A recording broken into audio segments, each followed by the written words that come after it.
Welcome back to the next episode of 73 911T. So I'm gonna go ahead and take this fender off, kind of get all the bolts and basically assess the damage underneath here. It looks like someone basically just backed up into him right there. So, I mean, there's nothing that's gonna be too critical. This whole entire fender is this entire space. So hopefully I can just take this one off, replace it with a new one, and have fitment basically how it should be. The headlight looks to be good still. I need to get another sugar scoop, so I'm gonna get one of those on order. Other than that, hopefully it's straightforward. So one thing that I kind of did notice is the fuse box. Usually I'm used to seeing them mounted here a little bit further, but I guess on these earlier cars, they're right here by the battery. So I'm definitely gonna need to be able to access these fuse boxes to double check that nothing is blown, that the fuel pump fuse looks good, and yeah. I'm gonna go ahead and kind of pull this stripping back right here. Gonna go ahead and just get all of these mounting bolts off right here.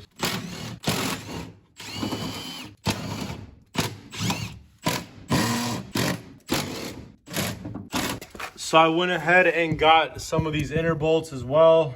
Down there, 1, 2, 3, 4, 5, I think. There's about 5 bolts. I think it's about 4 possibly that are holding on the inner side of it. Kind of doing it a little go around to see if there's anything else. You can see these, the ones that are on the inner tub, pretty much loose. I have to get like a few random things like the screw out. Start disassembling the gas tank door and the neck. Got to take off this mechanism here. And then the headlight is already kind of just chilling in there. There's not much to disassemble in there. So I'm going to leave that as is. Kind of try prying it. I know that there's like a sealant that goes there that kind of keeps that fender to the body. So that's going to be fun. Might heat it up a little bit. But I'm going to attempt to, yeah, get this thing off.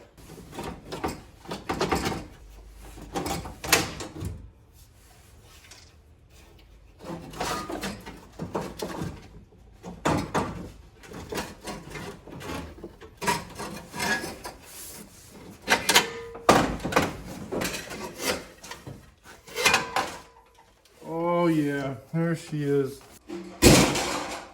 Not much here, just the whole bare front driver's side. There's the headlight. Headlight bucket is a little roughed up, but that's fine.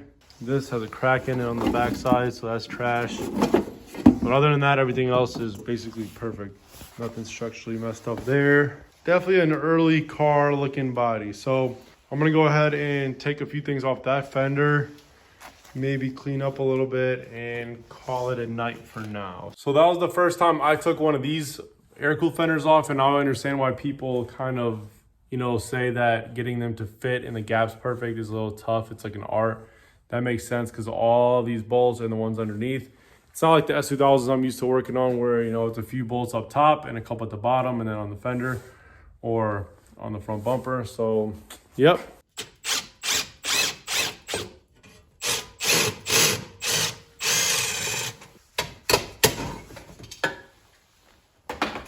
So after some crunching and munching, kind of mocked up the new fender. I need to transfer all the clips still, so I might just pull off all the clips, wrap it up for now. All right, guys, so it's been a few days. As you can see, we got that white powder on the ground. The coat has came out. We're gonna be in the garage and continuing to put on that fender on the 911. Hopefully wrap that up and then start on actually trying to troubleshoot it to get it started. There's that old one right there. I tucked it underneath the rear bumper. And the front fender is sitting pretty. So I'm gonna go ahead and start fastening it.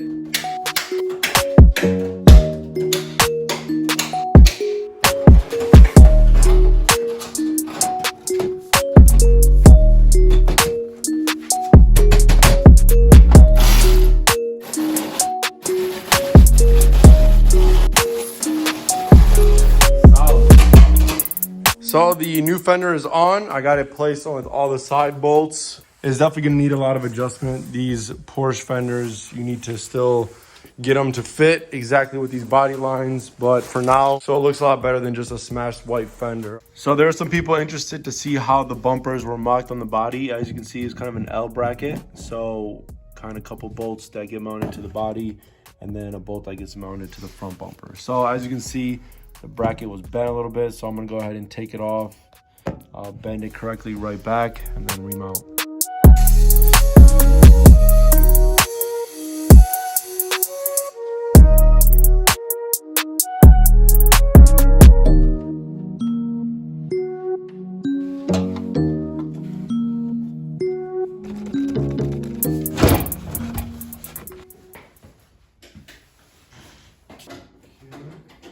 Go up a little bit. Pick it up as high as you can. It's tight now, see?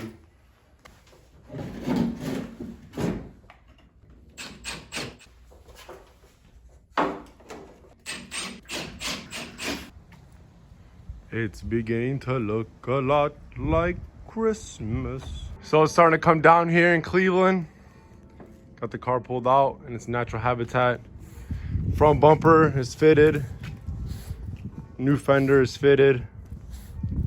Rear bumper I also got fitted. It was hanging as well. So I'm gonna go ahead and snap some photos of the car. Kind of have these in case I throw it up for sale. And yeah, go from there. So I got all the photos that I needed. I'm gonna go ahead and push the car back in, get it on all 4 jack stands, and start troubleshooting to get it started. But that's gonna be about it for this episode. I just wanted to put on the new fender, mount the front and rear bumper correctly a little bit better, fasten them so they're not just hanging and dangling. I'm gonna go ahead and try to clean it as well while it's in the garage, and then kind of start troubleshooting the fuel pump, fuel, spark, just kind of clean things up and try to get it to run. Hopefully I get it to run, but until then, make sure you stay tuned. Be sure to leave a like, subscribe, drop a comment with your thoughts, and I'll catch you guys next time. As always, be blessed and be superish.